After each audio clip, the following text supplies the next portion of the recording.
Bonjour les amis et bienvenue sur cette nouvelle séance de Photoshop. Il s'agit ici d'un tutoriel. Je vais vous montrer comment faire des montages sur Photoshop. Donc vous voyez l'image nous montre le président Trump et Obama lors d'une visite. Je vais remplacer ici le visage d'Obama.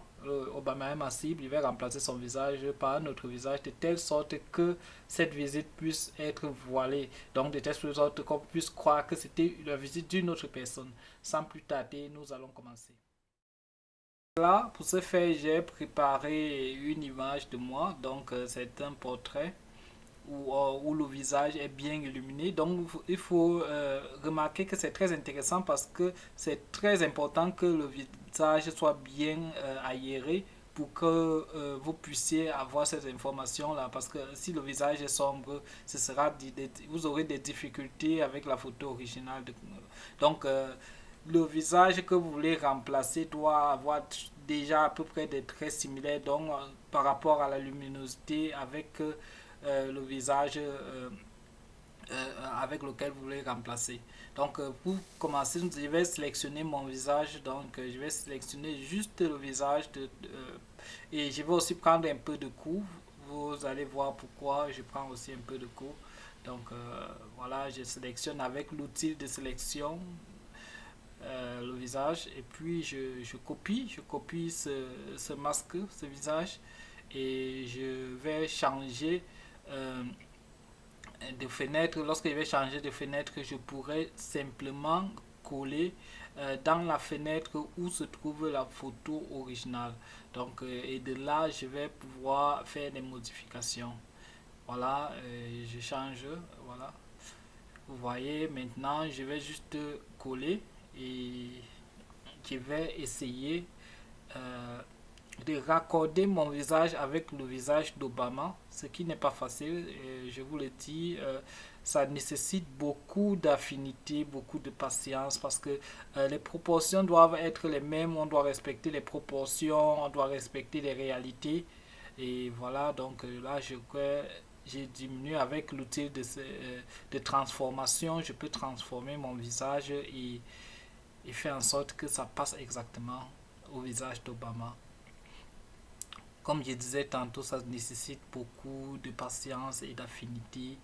Euh, on, doit, on doit aussi penser que ça doit être proportionnel, ça ne doit pas avoir l'air d'un montage dont ma tête ne doit pas être trop grosse par rapport à la tête d'Obama. C'est clair qu'on peut avoir des têtes différentes, mais il y a des réalités, il y a des limites.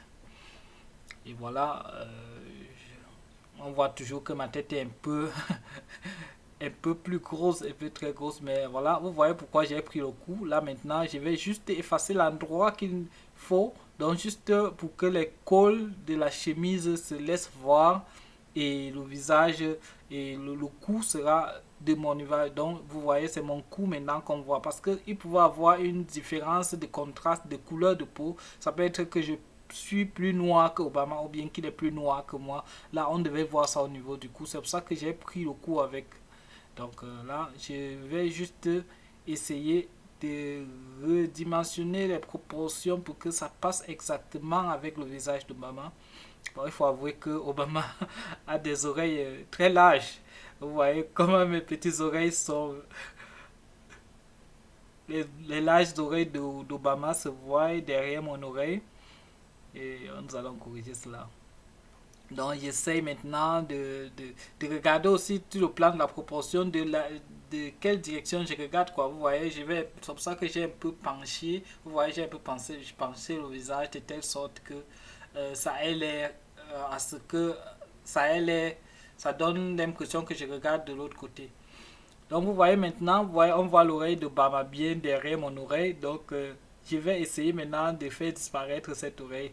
Et si j'élargis mon visage, ça va pas aller parce que si j'élargis mon visage, tout le visage sera gros au grand.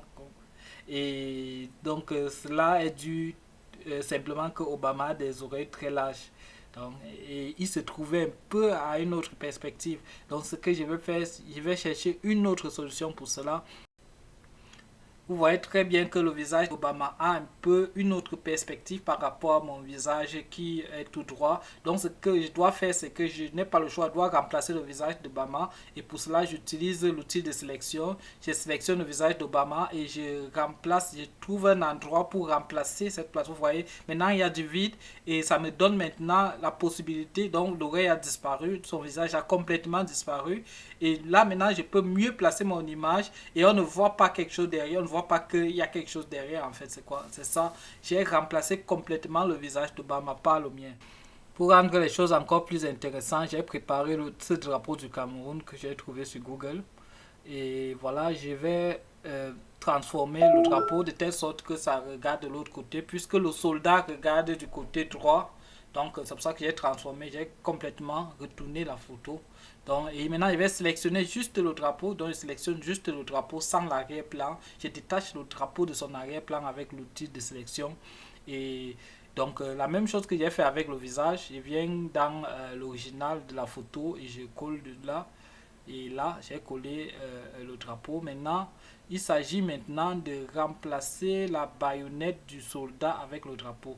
Donc pour cela, je mesure les proportions de la baïonnette par rapport au drapeau et j'aligne exactement. Je fais à ce que la barre, vous voyez cette barre là, donc que la barre passe exactement avec la barre du drapeau. Et pour cela, il faut que ça passe aussi en perspective. J'essaie, je rogne un peu. Je tire le drapeau, je tire tout doucement, voilà. Je place exactement la baïonnette au niveau de la barre qui est... Je place exactement je place le drapeau exactement au niveau de la baïonnette pour que ça coïncide exactement avec la barre du fusil du soldat. Donc vous voyez là, ça a déjà l'air un peu réel, on ne peut plus savoir. Mais il y a encore, ici, si vous remarquez bien en haut, il y a encore le couteau, il y a encore le couteau de la baïonnette qui se voit encore, donc le couteau pointu de la baïonnette là. Donc il s'agit ici maintenant de remplacer la baïonnette par quelque chose, peut-être par le mur qui est derrière, pour qu'on ne voit pas il y a un couteau derrière le drapeau. Donc voilà. Et cela, j'ai fait ça avec l'outil de sélection, exactement la même chose comme j'ai fait avec le visage d'Obama. Je sélectionne le couteau et je sélectionne la partie qui doit remplacer le couteau. Donc voilà le mur. Donc maintenant, on ne voit plus le couteau, quoi. On voit plus le couteau et on a l'impression que le drapeau est exactement accroché au fusil du soldat. Donc voilà, nous arrivons à terme de notre tutoriel. Vous voyez, ça a donné ça donne quelque chose de bien. Et maintenant, pour arranger le tour, je dois encore